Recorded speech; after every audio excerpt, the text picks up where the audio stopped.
Baik, selamat pagi saudara, kita akan membuka Alkitab kita dari kitab Filipi pasal 3 ayat 12 sampai ayat yang ke-14. Filipi pasal 3 ayat 12 sampai ayat yang ke-14. Kita akan membaca bersama-sama saudara. Tema pagi hari ini adalah bergairah meresponi, berlari-lari atau bergairah meresponi panggilan surgawi. Filipi pasal 3 ayat 12 sampai 14 kita baca, sudah terpampang di depan. 1, 2, 3. Bukan seolah-olah aku telah memperoleh hal itu atau telah sempurna, melainkan aku mengejarnya kalau aku dapat juga menangkapnya. Karena aku pun telah ditangkap oleh Kristus Yesus.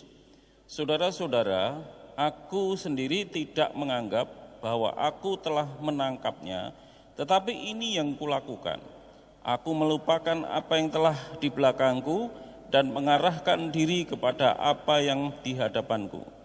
Dan berlari-lari kepada tujuan untuk memperoleh hadiah, yaitu panggilan surgawi dari Allah dalam Kristus Yesus. Amin. Baik, apakah gambar simbol Keraton Surakarta? Iya. Nah, itu simbolnya Keraton Surakarta, saudara ya. Ada mahkota. Nah, yang unik bagi saya adalah simbol kapas dan padi. Karena kalau di sila kelima, padi dan kapas, beda loh ya. Padi dulu baru kapas. Kalau yang Surakarta ini kapas dulu baru padi. Saya cari tahu ini kenapa kok berbeda ya. Kenapa kok berbeda antara harusnya kan makan dulu baru pakaian. Ini pikiran saya. Makanan lebih penting daripada pakaian. Tetapi bagi masyarakat Jawa, Solo terutama, itu pakaian dulu yang penting, baru makanan. Ternyata setelah saya gali, saudara, maknanya bagus. Pakaian bagi orang Solo itu sebetulnya berbicara tentang penampilan kita. Tampilan kita, sikap kita, pakaian itu ya. Jadi malah kalau orang Jawa menganggap agama itu ageman. Pakaian itu lebih dulu. Karena pakaian itu sebetulnya tingkah laku orang. Yang pertama dipentingkan bagi masyarakat Jawa adalah pakaiannya, tingkah laku kita, jangan kebutuhan kita. Nah, kalau masyarakat Indonesia yang pada umumnya modern kebalik ya. Kebutuhan dulu, baru tingkah laku terakhir. Dampaknya apa? Ya karena butuh uang, butuh ini, butuh itu, butuh kekayaan, ambil dulu soal tingkah laku kelihatan jelek enggak apa-apa. Ya, bertentangan dengan pakaian tadi, ageman, agama. Enggak masalah. Karena aku butuh gitu ya. Ya, ini sesuatu pemikiran yang sesungguhnya terbalik. Nah, seorang penyair, dosen penyair besar dari Amerika Serikat yang terkenal pada abad 19, namanya Ralph Waldo Emerson, saudara-saudara. Di dalam buku Society and Solitude, ya, dia menulis demikian, saudara. Ujian sejati dari sebuah peradaban bukanlah sensus maupun besarnya kota-kota, kemajuan-kemajuan, bukan juga hasil panen, bukan, melainkan jenis manusia yang diubahkan oleh negara. Ini pemikiran Ralph Waldo Emerson, ya, ini terkenal sekali. Jadi manusianya itu jenis apa yang dihasilkan oleh peradaban sebuah negara? Kalau jenis-jenis yang koruptor, yang tidak benar, berarti peradaban yang rusak. Nah, karena apa? Mengedepankan kebutuhan padinya dulu. Bukan tingkah lakunya, agamanya dulu di depan. Ya, kalau di dalam Alkitab jelas saudara, carilah dulu kerajaan Allah. Yang didulukan adalah kebenaran, sikap, hubungan dengan Tuhan. Itu yang di depan. Bukan kebutuhan perut, kebutuhan dompet, ya, kebutuhan yang disimbolkan dengan padi tadi, saudara-saudaraku yang dikasihi Tuhan. Nah, oleh karena itu, ini sebetulnya peradaban yang mengalami kemunduran. Ketika orang hanya memperdulikan kebutuhan, ya, entah itu kebutuhan batin, entah itu kebutuhan keuangan, ya, kebutuhan pakaian, rumah, barang-barang mewah itu dikedepankan, agama mundur, tingkah laku mundur, kehidupan manusia mundur. Makanya Alkitab sebetulnya kebetulan ini ada banyak filosofi Jawa yang mestinya berbeda dengan Alkitab juga ya. Ini kebetulan sama menurut saya, kebetulan sama dengan yang ada di dalam Alkitab. Nah, yang menyedihkan saudara-saudaraku yang dikasihi Tuhan, ya agama pun sudah disusupi oleh pemikiran semacam ini. Ya, orang-orang Kristen sendiri telah menciptakan Tuhan yang mendukung sikap materialistik ini. Ya, apakah benar, saudara? Kita akan membaca tulisan dari Bolan dan Niftrik. Ya. Bolan dan Niftrik menulis demikian, saudara-saudara. Kita membuat dia itu Tuhan, menjadi kawan dalam perjuangan kita, mencapai apa yang kita cita-citakan. Atau seorang dukun pada waktu kita sakit. Tuhan itu jadi kita jadikan teman perjuangan kita. Atau kita anggap seperti dukun. Ya, jadi ketika sakit sembuh, bukankah Tuhan Yesus menyembuhkan toh? Ya, mungkin kita akan berkata seperti itu. Ya, menyembuhkan siapa? Ya, menyembuhkan saudara-saudara, kalau gereja-gereja sekarang menganggap kamu harus beriman, percaya disembuhkan. Kemarin yang saudara mengikuti siarannya Pak Sundoro dari Garam Dunia Bali melalui radio Suara Serafim, ya, saya sempat mengajukan pertanyaan ini. Menurut Bapak, ya, beliau dosen ya, apakah pemeliharaan Tuhan, kesembuhan, memberi keajaiban-keajaiban itu diberikan hanya kepada orang yang memiliki iman? Jawaban beliau jelas, tegas ya, tidak. Di Alkitab seringkali bahkan orang-orang yang tidak percaya pun mengalami kesembuhan. Nah, makanya ini kalau itu ini berbicara tentang apa? Kesembuhan-kesembuhan dari Tuhan Yesus. Dia sedang memproklamirkan sesungguhnya saudara, bukan kesembuhannya itu yang penting, tetapi kerajaan Allah sudah datang. Nah, kerajaan Allah diberitakan justru kepada orang-orang yang belum tahu itu kerajaan Allah, bukan menjadi gaya hidup anak-anak Tuhan yang menjadi manja. Sakit sembuh, sakit sembuh. Terus dokter-dokter yang Kristen bagaimana? Gitu ya. Obat pun adalah diberkati Tuhan, dipakai Tuhan. Tuhan Yesus mau menyembuhkan orang lumpuh di kolam Bethesda waktu itu ditanya. Ya. Apakah kamu mau sembuh? Jawabannya apa? Tuhan, ketika air itu mulai bergoncang, orang lain mendahului aku. Loh, tidak ada iman di situ. Pertanyaan Yesus itu jelas, maukah engkau sembuh? Jawabannya, Tuhan, ketika airnya mulai bergoncang, orang lain mendahului aku. Loh, kan malah menyalahkan orang lain. Itu tidak ada iman di situ. Tapi orang itu disembuhkan. Orang yang mati, saudara, apa bisa percaya? Orang pemuda di Nain, hentikan. Disembuhkan oleh Tuhan Yesus, dibangunkan. Tidak ada iman di situ. Membangkitkan Lazarus, apa keluarganya percaya? Tidak, Tuhan, dia sudah busuk, sudah 4 hari, sudah berbau. Tidak ada iman di situ. Ya. Nah, makanya itu memang bukan masalah iman, bukan pemeliharaan Tuhan itu, saudara. Allah memberi hujan, memberi matahari kepada orang yang percaya maupun tidak percaya. Ini providensia Allah secara umum. Ya, nanti secara khusus saudara akan tahu ya untuk umat Tuhan itu apa sebetulnya yang paling besar. Ya, demikianlah kita saudara-saudaraku yang dikasih Tuhan lanjutannya ini ya. Jadi kita membuat dia, Allah, menjadi kawan dalam perjuangan kita mencapai apa yang kita cita-citakan atau seorang dukun pada waktu kita sakit. Demikianlah kita menciptakan suatu ilah sebagaimana kita inginkan, seorang yang dapat mengerti dan yang bersahabat dengan kita, yang tingkah lakunya dapat kita pahami, yang dapat kita paksa untuk memberikan berkatnya. Nah, ini kan Tuhan itu dijadikan, disusupi tadi ya, padinya di depan ya. Kebutuhan kita di depan, sampai beragama, beribadah kepada Tuhan pun aku mau cuan loh, aku mau untung loh teman, aku tetap mau kaya, aku mau tetap diberkati Tuhan, aku menyembah Engkau tapi Engkau memberkati aku loh Tuhan. Intinya seperti itu. Makanya saudaraku yang dikasih Tuhan, salib semakin jauh dari tengah-tengah umat Tuhan. Orang-orang Kristen sekarang pun sudah disusupi oleh filosofi-filosofi dunia. Ya, salib semenjak salib itu dibuat dari emas, bertatahkan berlian atau permata, salib menjadi hal yang sangat menyenangkan.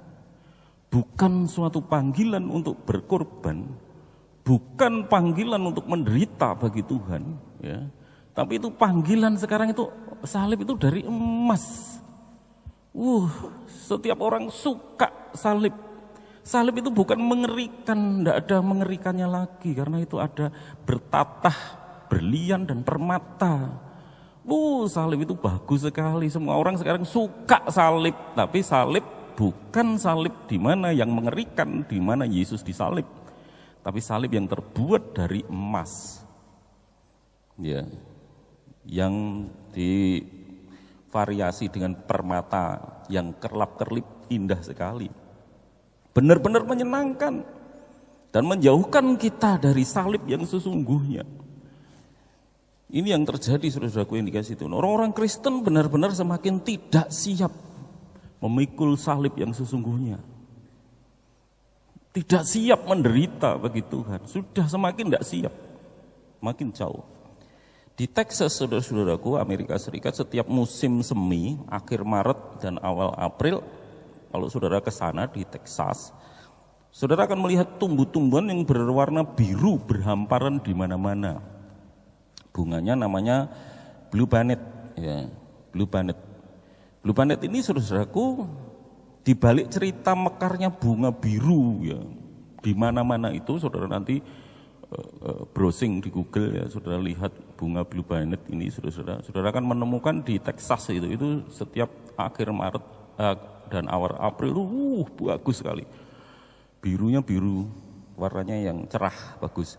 Di balik bunga yang mekar itu saudara ada cerita yang melatar belakangi, entah ini mitos ya. Di Texas sebelum modern ya, sebelum Amerika masuk ke sana atau sebelum bergabung dengan Amerika. Di Texas ini saudara-saudaraku yang dikasih Tuhan, ada dulu orang-orang di sana kuno, biasa ada agama kuno di sana dan terjadi kekeringan pada waktu itu ceritanya. Ya, lalu orang-orang melakukan pemujaan seperti zaman Elia, mereka menari-nari untuk dewanya, ya, menari-nari sambil bakar kurban, minta hujan. Atau mereka bertanya kepada roh agung namanya, roh agung, kenapa kok tidak turun hujan? Lalu biasanya nanti setelah pemujaan lama muter-muter, dukun akan ke bukit tanah yang tempat tertinggi di situ dan bertanya kepada Dewa Agung, kenapa? Ya, dan Dewa Agung itu katanya dukun itu, ya, ini kepercayaan orang-orang situ lama ya, membisiki dukun ini bahwa masyarakat di daerah itu terlalu banyak mengambil dari bumi dan tidak pernah bersyukur. Sekarang berikanlah yang sangat berharga dalam hidupmu kepada bumi melalui roh agung. Ya, nanti maka akan turun hujan. Dukun mau memberitahukan, ini kalian harus mempersembahkan yang sesuatu yang paling berharga dalam hidupmu, berikan, dibakar, jadikan persembahan. Saudara-saudara, sejak peristiwa itu pemujaan dilakukan, ada seorang anak kecil memeluk boneka. Anak ini sudah yatim piatu, ya, dia memeluk boneka. Boneka itu adalah pemberian dari ibunya, ya, dan dihiasi dengan sabuk tengkorak, tulang-tulang dari yang bikinkan bapaknya. Itu teman satu-satunya yang sangat berarti bagi dia, bagi seorang anak kecil. Seluruh penduduk pulang mencari barang yang paling berharga. Oh, ini perhiasan, paling bukan ini yang paling berharga bagi Dewa Agung. Yang lain juga melihat panah, simbol kepahlawanan keluarga itu, bukan ini, sayang, ini bukan untuk yang dikehendaki Dewa Agung. Dan penulis itu berkata, semua masyarakat berpikir bukan ini yang berharga. Akhirnya seorang anak kecil ini, saudara, yang mempersembahkan bonekanya. Itu teman satu-satunya. Dia sedih sekali, dia menciumi bonekanya, dibakarlah boneka itu. Nah, setelah dibakar, abunya ditaburkan, saudara, dari atas bukit.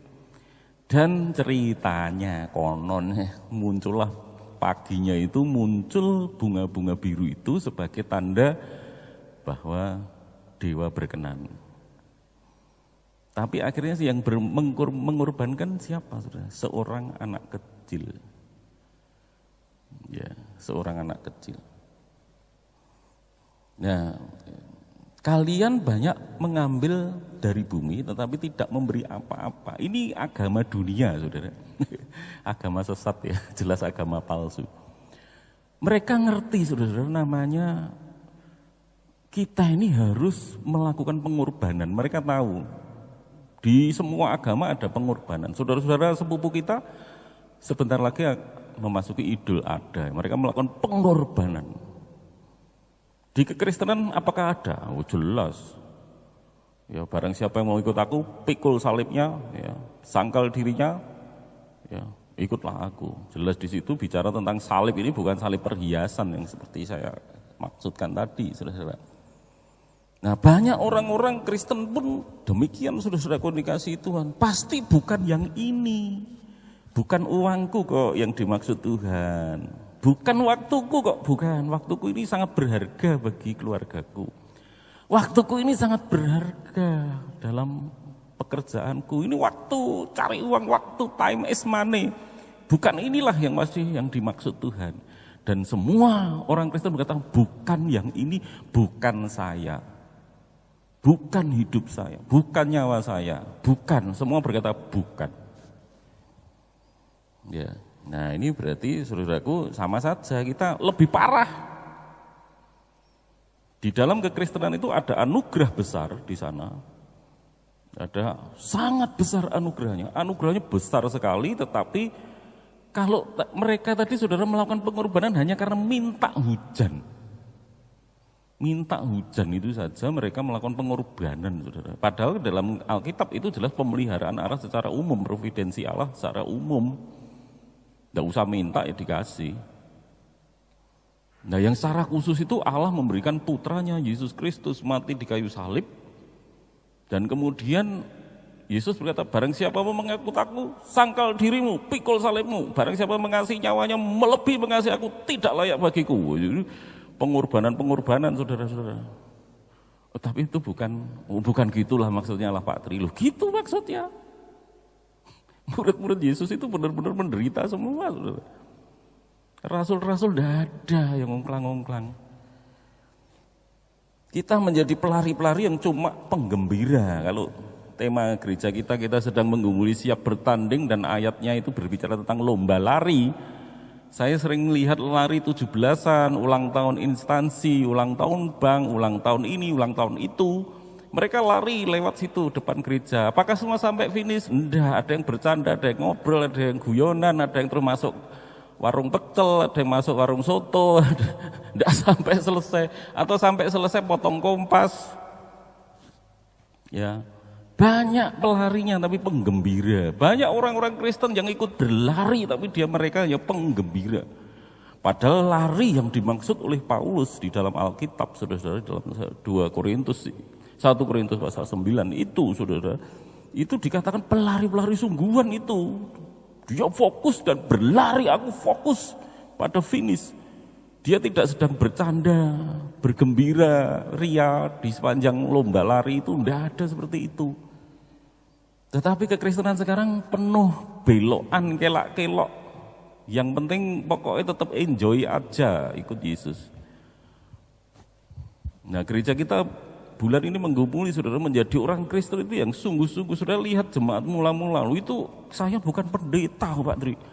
Saudara lihat jemaat mula-mula, apakah ada yang menuntut saya bukan pendeta, lalu saya boleh lebih santai hidup saya, lebih seenaknya sendiri? Tidak ada, saudara.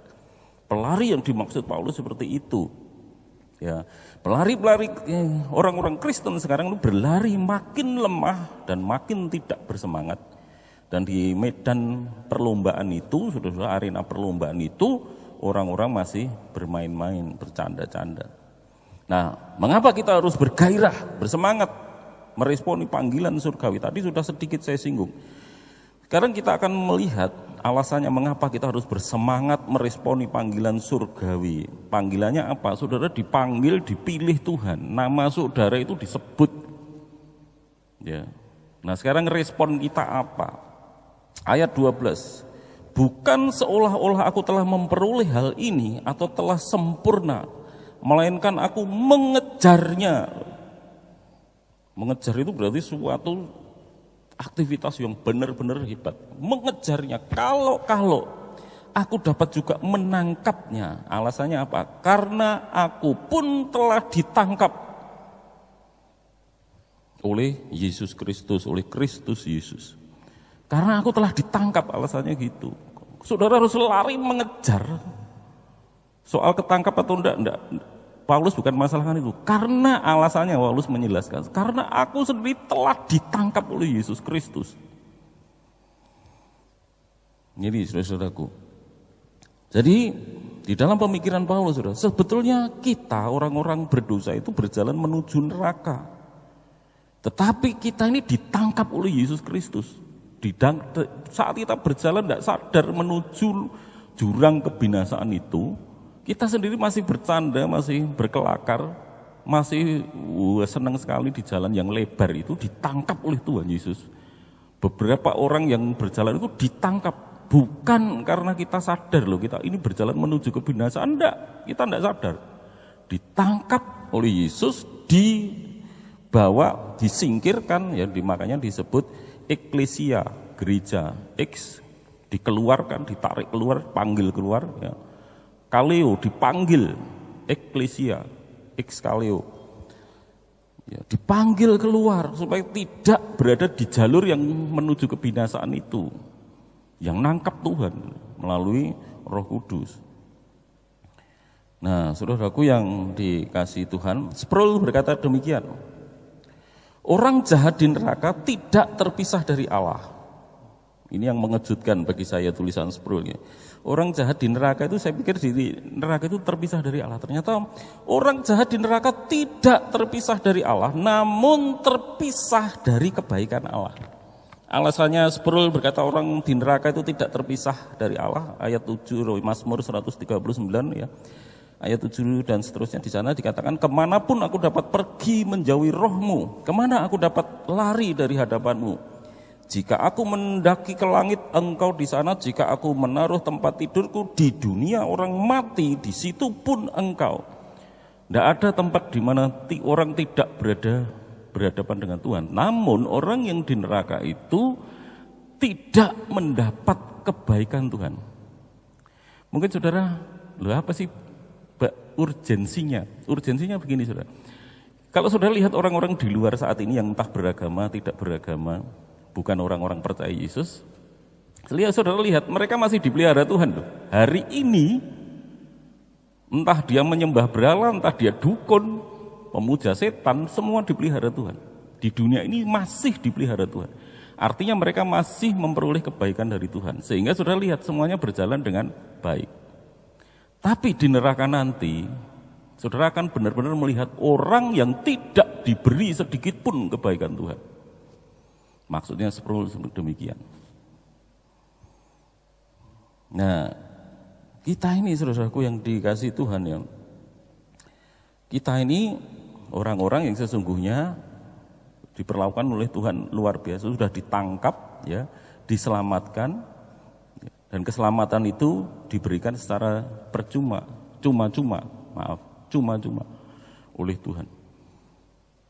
Nah lalu kita malas-malasan, waduh kok bisa seperti itu enggak ada di pikiran Paulus, saudara-saudaraku yang dikasih Tuhan ya. Enggak ada di dalam pemikiran Paulus. Ya, mereka kenapa kok nanti orang di neraka itu tidak menerima kebaikan Tuhan sedikit pun?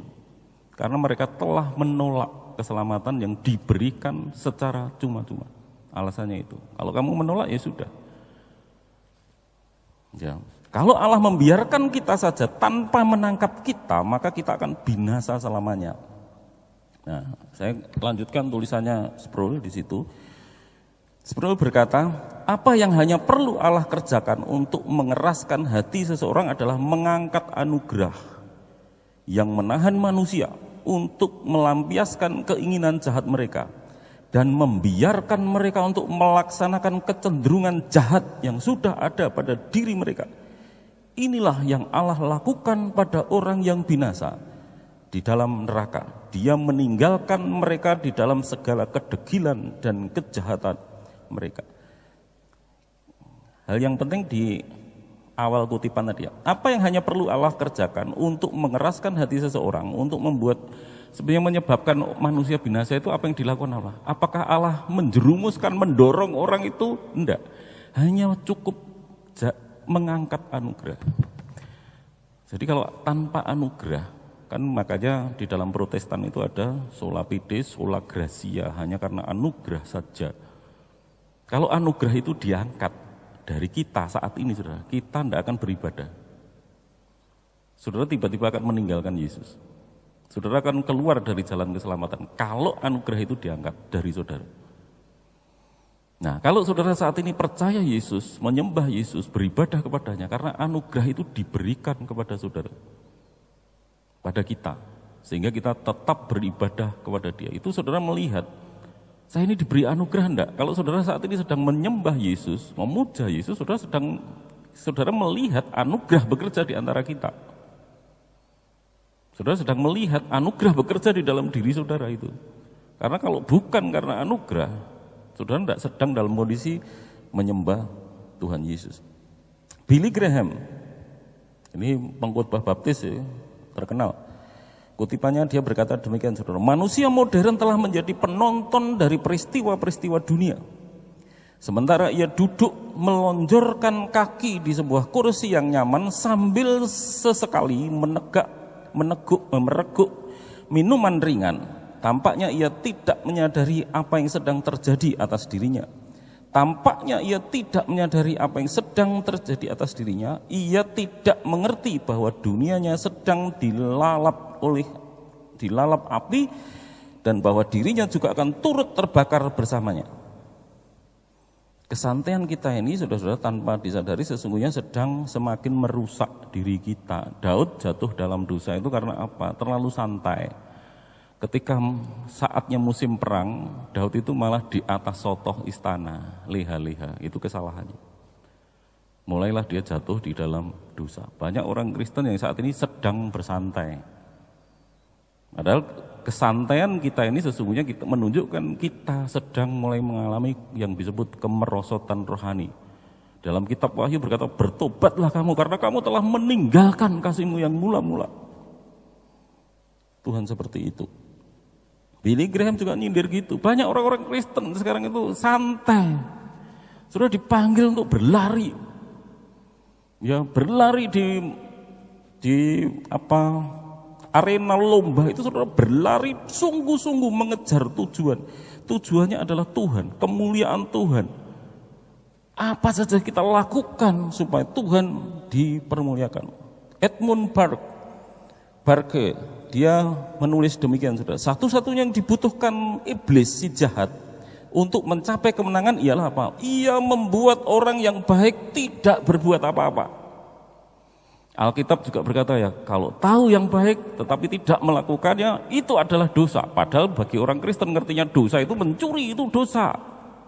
Merampok itu dosa. Ya, apalagi korupsi itu dosa. Dosa. Padahal Alkitab memberitahu, tahu yang baik, tapi tidak melakukannya itu dosa. Kita tidak melakukan yang baik, padahal kita tahu itu baik, itu dosa. Dan itu iblis sudah menang, katanya Edmund Burke. Ayat yang kedua, saudara, mengapa kita harus bersemangat menanggapi panggilan surgawi? Karena yang kedua, karena itu adalah ungkapan rasa syukur kita. Kita lihat di dalam ayat 14. Dan berlari-lari kepada tujuan untuk memperoleh hadiah, yaitu panggilan surgawi dari Allah dalam Kristus Yesus. Ya.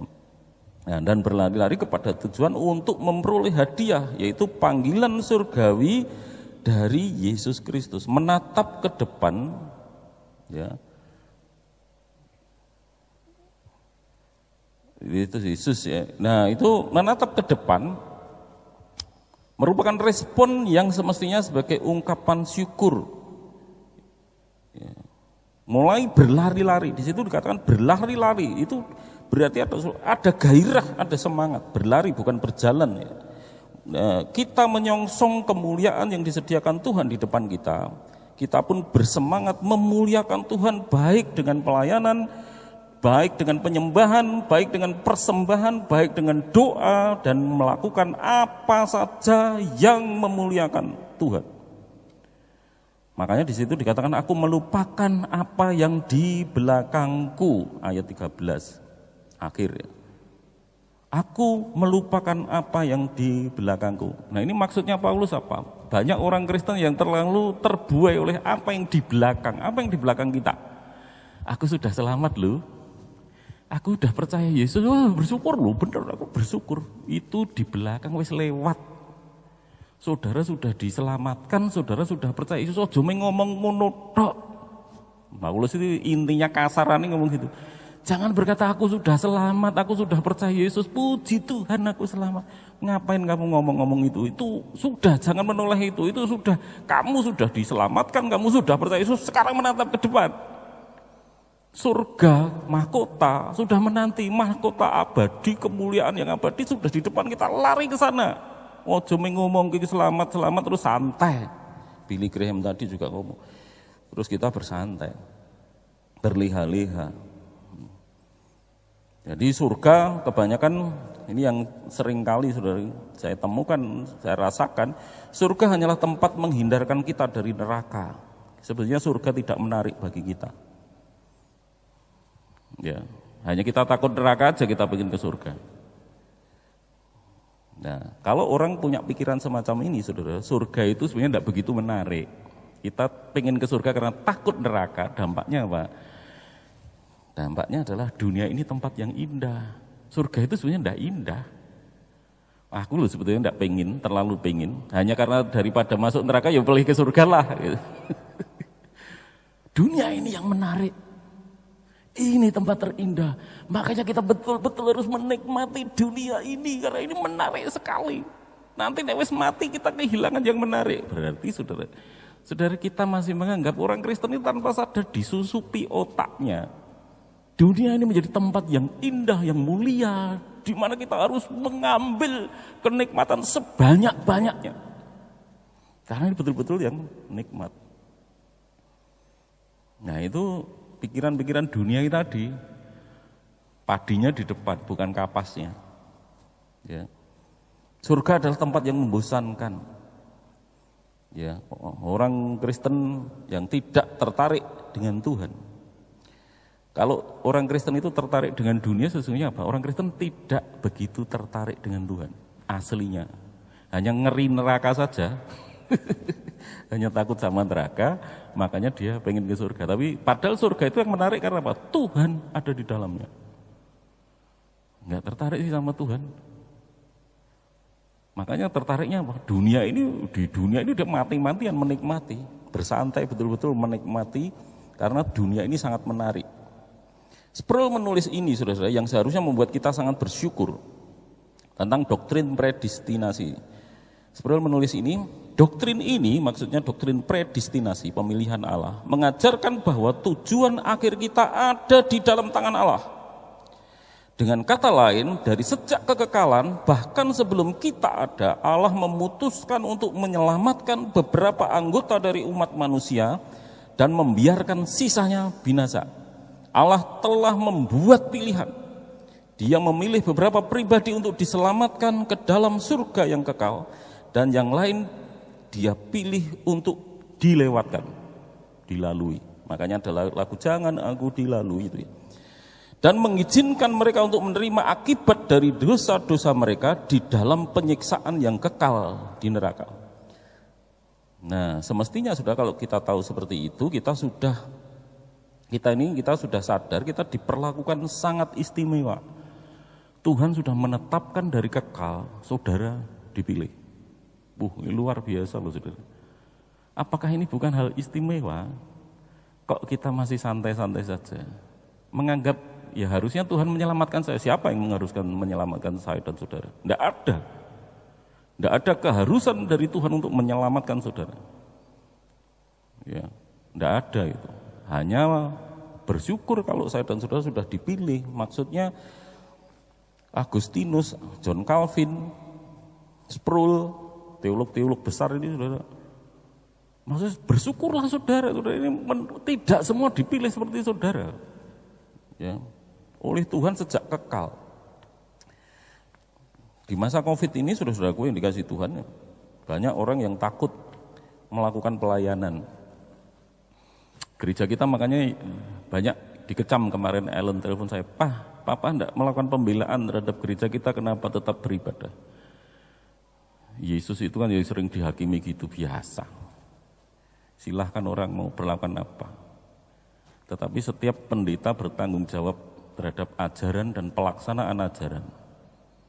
Ya, ajarannya terhadap saya sebagai gembala di sini menjaga gereja ini supaya tetap berdiri, berjalan di atas Alkitab. Ya. Gereja adalah persekutuan orang percaya. Ya. Ibadah gereja adalah ibadah bersama. Ya. Makanya saya tetap mengadakan walaupun kita juga memahami ada penyakit yang membahayakan, makanya kita ambil jalan tengah. Yang punya komorbid silahkan ibadah streaming, yang punya potensi komorbid silahkan dari rumah. Tetapi bagi yang sehat, ayo kita lakukan tetap. Ya. Dengan resiko apa? Ya bisa saudara kalau kena mati, istri saya meninggal. Nggak ada, saya tidak memberikan jaminan saudara-saudara. Ya yang bagi, makanya umpan saya bagi yang was-was, ragu-ragu, silahkan saudara beribadah dari rumah. Karena orang bimbang tidak akan memperoleh apa-apa. Jadi silahkan kalau saudara bimbang ya mendingan saudara jangan melakukan. Ya, yang kalau memang sudah beriman yakin keputusan saudara seperti ini beribadah bersama silahkan. Karena gereja memang harus beribadah seperti ini. Karena katanya Yesus kita itu dalam teologi saudara, Allah kita ini Allah yang besar, Allah yang hebat. Bukan Allah yang lemah. Gereja ngakunya Allah kita hebat, Allah kita luar biasa, tapi tutup kerekep ketika ada penyakit wabah yang mengerikan. Katanya Allahnya luar biasa. Di mana ya luar biasanya? Saudara-saudara sepupu kita anggap Allahnya salah, tapi mereka tetap beribadah. Hari Jumat mereka tetap beribadah. Sebetulnya yang hebat itu Allah yang mana? Saya jadi tanya gitu. Padahal gereja-gereja nyanyi Allah kita heran dan besar. Allahku dahsyat berkuasa. Mana perkasanya? Kok Allahnya saudara sepupu kita malah mereka berani, ya lebih berani. Mereka tahu juga, banyak yang mati juga. Nah ini masalah. Makanya, besok kita bikin konten. Ya terserah, silahkan kamu mau bikin konten, tak jawab. Kamu mentanya, Papa jawab, nanti upload. Gitu. Nah, saudaraku, makanya saya banyak gereja yang justru takut ya dalam COVID ini. Orang-orang Kristen Grafi kemarin mengadakan aksi sosial. Luar biasa loh. Di tengah-tengah COVID, Pak Dudi dan teman-teman ini melakukan pelayanan memberi nasi kotak ya Pak Dudi ya, kepada orang-orang yang terpapar COVID. Bukan ngumpet. Makanya tadi orang semangat itu gitu. Apa yang dalam suasana ini apa yang harus saya lakukan? Bukan yang pertama menyelamatkan nyawaku dulu, bukan. Orang Kristen bukan gitu. Apa yang dapat saya kerjakan? Bukan malah persembahannya ditahan, oleh gereja harus bayar listrik, gimana? Pak Dudi memikirkan, kru Radio Suara Serafim itu memikirkan teman-teman yang isoman, menderita mereka. Tidak bisa keluar rumah, dipelihara. Ada anak-anak Tuhan yang memelihara mereka, bekerja. Mereka kemarin ada sumbangan beras 50 kilo, susu 15 box ke Radio Suara Serafim, ya, puji Tuhan. Bagi jemaat apa ini tantangan pertama? Saudara boleh ikut Suara Radio Suara Serafim, ya. Tapi tantangan pertama, gereja saat ini juga menderita, keuangannya menurun. Ya. Padahal saya heran, saya tanya pendeta lain, kenapa gimana? Malah melimpah loh Pak Tri. Mereka enggak berangkat tapi tanggung jawabnya dilakukan. Nah, harusnya kan begitu. Nek kita orangnya tidak datang, tanggung jawabnya juga tidak dilakukan. Wah, ini malah lebih parah ini. Mana larinya di mana ini? Kita sedang lari apa sedang kayak Billy Graham cerita tadi, sedang duduk minum kopi, nyeruputi kopi apa teh panas di kursi sambil ungklang-ungklang, ya. Bukan itu panggilan gereja. Saya akan menutup dengan cerita ini. Dalam Olimpiade musim panas tahun 1988, mungkin saudara yang sempat mengikuti di Korea Selatan, Ben Johnson dari Kanada memenangi lomba lari cepat, ya, 100 meter, menciptakan rekor baru Olimpiade dan memecahkan rekor dunia. Yang dijagokan adalah pelari dari Amerika Serikat, yaitu Carl Lewis. Tapi Carl Lewis ini saudara-saudaraku kalah, peringkat nomor 2. Tetapi setelah diteliti, ternyata Ben Johnson ketahuan dia menggunakan zat kimia untuk memacu tubuhnya dapat bergerak lebih cepat. Dan akhirnya ketahuan curang. Dan hadiah medali itu ditarik, diminta kembali. Saudara, banyak orang masalahnya gini, apa tuh Pak Tri urgensinya cerita ini? Cerita ini banyak orang Kristen mati ngutipi aku telah mencapai garis akhir. Banyak toh. Aku sudah menang, tapi Tuhan tidak. Kamu tidak menang. Ya, kamu lari tapi curang. Tidak lari sebagaimana mestinya. Ya. Nah, itu saudara-saudaraku. Sayang sekali, ya, sayang sekali. Pertanyaan Ellen tadi malam juga seperti itu. Pak, bukannya orang-orang yang sudah dipilih itu pasti dijaga, tapi ya dipilih dalam arti apa, Pak? Karena kalau dipilih menjadi murid, Yudas itu dipilih menjadi murid. Tapi murid yang seperti apa? Ya. Saul juga dipilih, tapi juga dibuang oleh Tuhan. Jadi jangan sembarangan kita ngomong sudah dipilih. Itu baru pengakuan kita, saya sudah dipilih. Pilihan itu akan terkonfirmasi, saya bilangkan. Saya katakan ketika saudara saya benar-benar hidup untuk Tuhan. Bersemangat melakukan panggilan. Enggak boleh hanya kita ngomong saya dipilih, Yudas juga dipilih. Saul juga dipilih.